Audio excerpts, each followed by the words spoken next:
La bibliotecaria, de Sally Vickers. Sylvia Blackwell solo tenía 24 años cuando en 1958 aceptó el empleo de bibliotecaria de la sección infantil en Exmoor. Era apenas su segundo trabajo de verdad, tras pasar un tiempo echando una mano en la biblioteca ambulante de Boots de su barrio. Aceptó un puesto de ayudante de bibliotecaria en Swindon. Allí, como entusiasta licenciada salida de una de las nuevas escuelas de biblioteconomía de Gran Bretaña, incorporó a algunos de sus escritores preferidos, y se sintió desalentada cuando los buscadores de tesoro y la llegada del cometa se quedaron en los estantes, la cubierta, tan intacta como el día en que los desembaló. Eso podría habérselo dicho yo, afirmó Cliff Henderson, el bibliotecario jefe. Llevaba años trabajando en la biblioteca Swindon y creía que la experiencia que había acumulado le proporcionaba un conocimiento acerca de los gustos culturales de Swindon, que la nueva bibliotecaria de la sección infantil se había tomado la libertad de ignorar. Sylvia aguantó en Swindon 18 meses antes de solicitar y conseguir el empleo en Exmoor. Se trasladó de una habitación alquilada en Swindon a una casita en Field Row, a las afueras de Exmoor. Una calle de casas adosadas de ladrillo que destacaba entre el verde de las praderas circundantes y terminaba en el número 5. El alquiler de la casita era tan bajo que resultaba casi alarmante, aunque con su sueldo de bibliotecaria, Sylvia no se sentía inclinada a discutir a ese respecto con su casera, la señora Beard. Era de mi abuela, le explicó esta. Vivió y murió allí. Por aquel entonces no había excusado dentro, ni cuarto de baño, ni agua caliente, y crió a 5 chiquillos ella sola, más o menos. La escasa estatura de la señora Beard, unida al alegre sombrerito con plumas negras que llevaba, hacía que su apellido Pájaro resultara asombrosamente apropiado. Sylvia dijo que parecía justo lo que estaba buscando, y la señora Beard le dio las señas y le indicó que se reuniría con ella en esa dirección, para enseñarle el nidito y ponerla al tanto de todo. Llegó con algo de retraso a la cita, abrió energéticamente la cancela del jardín y agachó la cabeza para pasar por debajo de una rama que colgaba sobre el camino. Dichoso árbol, el vecino de al lado no se ocupa de él. Bueno, pues ya hemos llegado. Este es el número 5. El tejado de tejas de la casita, al que daba sombra un alto fresno, estaba recubierto de musgo verde, lo cual lo dotaba de un atractivo, tanto mayor a los inocentes ojos de Sylvia. Dentro, las paredes de la cocina tenían manchas anaranjadas de humedad, pero la ventana daba al jardín y las losas que transpiraban y la pintura al temple descaratillada se le antojaron rústicas y pintorescas a Sylvia, que había nacido y crecido en Ruislip. La salita, poco más que la cocina, se caldeaba con una chimenea abierta en el piso de arriba, al que se accedía por una pronunciada escalera, que probablemente no cumplía la moderna normativa de construcción. Había 2 dormitorios.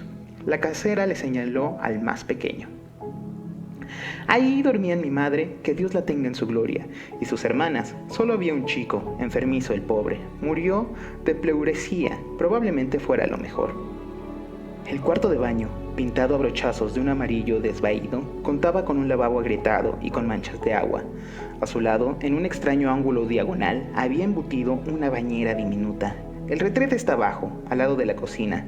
La casa no tenía el cuarto de baño, pero lo añadimos como buenamente pudimos al decidir alquilarla.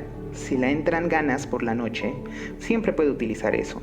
La señora Beard señaló un orinal de porcelana blanca. Usted es joven y seguro que aún tiene la vejiga en forma. Las solteras no saben la suerte que tienen. Sylvia se ruborizó, pues su madre nunca le había hablado abiertamente de la menstruación y se había referido a las cosas de la vida de una forma tan enrevesada que durante años ella creyó que los niños se concebían mediante una dolorosa operación en un hospital.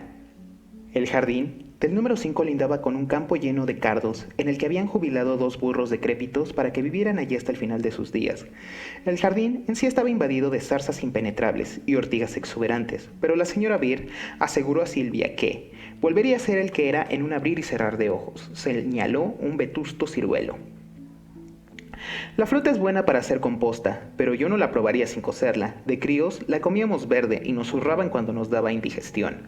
Se detuvo para inspeccionar unos densos racimos de ortigas en concreto. Aquí es donde mi abuelo cultivaba ruibarbos. Solo lo hacía para fastidiar a los conejos. Es lo único que no comen. Me figuró que no sabrá manejar usted un arma, ¿no? Mi abuela hacía una empanada de conejo soberbia. Sylvia se planteó mencionar que el padre del conejo Peter Rabbit acabó en una empanada a manos del señor MacGregor, pero se lo pensó mejor. No hay teléfono, pero 2 casas más allá le dejarán utilizar el suyo en caso de emergencia. La señora Beer le entregó un manojo de llaves y tras dejar claro que tenía que pagar el alquiler el primer día de cada mes, se marchó apresurada para ir a buscar a una nieta a la escuela. Las pertenencias de Silvia cupieron con facilidad en el reducido espacio de la casita. En las minúsculas habitaciones habían metido gran cantidad de lo que parecían muebles que nadie quería. Un tresillo que daba la impresión de estar lleno de bultos, calzado con un ladrillo allí donde le faltaba una pata, y cubierto con una colcha de chinilla rosa, y 2 sillas tapizadas con una cretona de un rojo brillante. Dominaban la salita. En un cenicero con forma de concha ponía: «Bienvenidos a Cromer». En conjunto, a Silvia, que pasaba las vacaciones con su familia en las frías playas de Norfolk, aquello le parecía acogedor. El dormitorio, de mayor tamaño, lo ocupaba casi por completo una cama de madera maciza, sobre la que descansaba un colchón altísimo. En la pared, de enfrente del cabecero, un texto con letras góticas de color transmitían un mensaje ambiguo. Sin duda, la bondad y la misericordia me acompañarán todos los días de mi vida.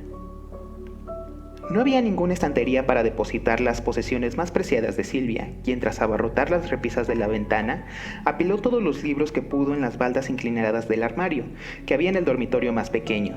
Los restantes, por de pronto, tuvieron que quedarse en las cajas de cartón de la biblioteca Swindon, regalo de despedida de Cliff Henderson. Sin embargo, a pesar de sus aparentes deficiencias, su nueva morada prometía. Hasta ese momento la vida de Silvia había sido normal y corriente, en la medida en que se puede decir tal cosa de cualquier vida.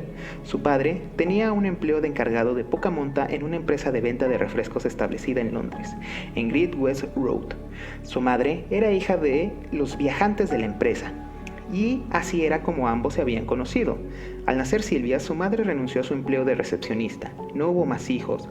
Silvia nunca había querido preguntar, ni siquiera a sí misma, a qué se debía, pero desde que su padre volvió a casa después de la guerra, él y la madre durmieron en habitaciones separadas, lo cual en cierto modo era una respuesta.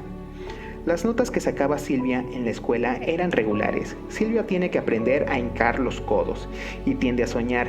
Eran comentarios habituales. Solo la señorita Jessica Jenkins, la bibliotecaria de la sección infantil de la biblioteca del barrio, intuía que la niña tenía más cualidades de las que se percibía a simple vista. Tras pasarse muchas horas a solas en su cuarto, Silvia había adquirido la costumbre de leer, con frecuencia a la luz de la linterna y debajo de la sábana, hasta bien entrada la noche. Los sábados por la mañana, mientras su padre ya leía los periódicos y su madre se hacía la mártir con las tareas del hogar, Silvia comenzó a ir sola a la biblioteca. Puesto que el peligro que entrañaban las bombas alemanas hasta no hacía mucho ya no suponía amenaza alguna, nadie concebía que un niño pudiese arrastrar otros peligros, donde la señorita Jenkins apartaba libros que pensaba que podían gustarle a la niña. Los bibliotecarios no son los únicos que tienen favoritos entre su clientela, pero el amor compartido por la lectura constituye un vínculo especialmente poderoso. Gracias a Jessica Jenkins, Silvia conoció esas versiones de la realidad, los personajes de ficción que pueden llegar a ser más importantes que la vida, o cuando menos una influencia moldeadora y una guía interior. Tener que lidiar desde temprana edad con el cambiante humor de su madre había hecho que en apariencia Silvia fuese de trato fácil, y no le faltaban amigos. Sin embargo, los libros se convirtieron en sus aliados mudos, y en ocasiones en más que amigos. Pese a esa tendencia a la ensoñación que irritaba a sus profesores, Silvia se las arregló para entrar en la nueva Escuela Universitaria de Biblioteconomía de Londres, que estaba lo bastante cerca para poder seguir viviendo en su casa, y así ahorrarse un dinero. Un trabajo con futuro, fueron las palabras de aprobación de la madre cuando su hija dio a conocer lo que quería estudiar. En el fondo, Hilda Bladwell se sintió aliviada de que el sorprendente éxito que había cosechado su hija con el papel de Fondon en El sueño de una noche de verano no la animara, como durante un tiempo se temió, a solicitar su ingreso en una escuela de arte dramático. Aparte de la lectura, la otra gran pasión de la familia Bladwell era el ajedrez. Al padre de Silvia le habían enseñado a jugar un joven oficial checo de cuya tripulación formó parte durante los años que sirvió en la RAF durante la guerra. El oficial participó en el ataque de Bremen y no regresó de esa misión. Norman Bladwell, al que habían herido en un brazo, no pudo subir a ese avión y albergaba el inevitable sentimiento de culpa del superviviente. La muerte del joven oficial, que había perdido a su familia a manos de los nazis, afectó a su artillero de cola de un modo para el que no tenía palabras conscientes. El fallecido había sabido ver en Norman Bladwell un inesperado don para el ajedrez, y cuando se declaró a Pavel Prager muerto en combate, no había ningún pariente vivo al que poder entregar sus escasas pertenencias. «Quédese con esto si quiere, Bladwell», propuso el sargento que se ocupaba del rancho, y le dio a Norman el ajedrez con el que había aprendido a jugar.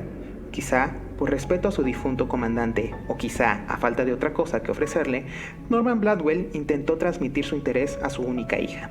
Por las tardes, cuando Silvia terminaba de hacer los deberes y mientras su madre escuchaba la emisora Live Program en la radio, Silvia y su padre se sentaban frente a la mesa de la cocina y jugaban con el ajedrez heredado.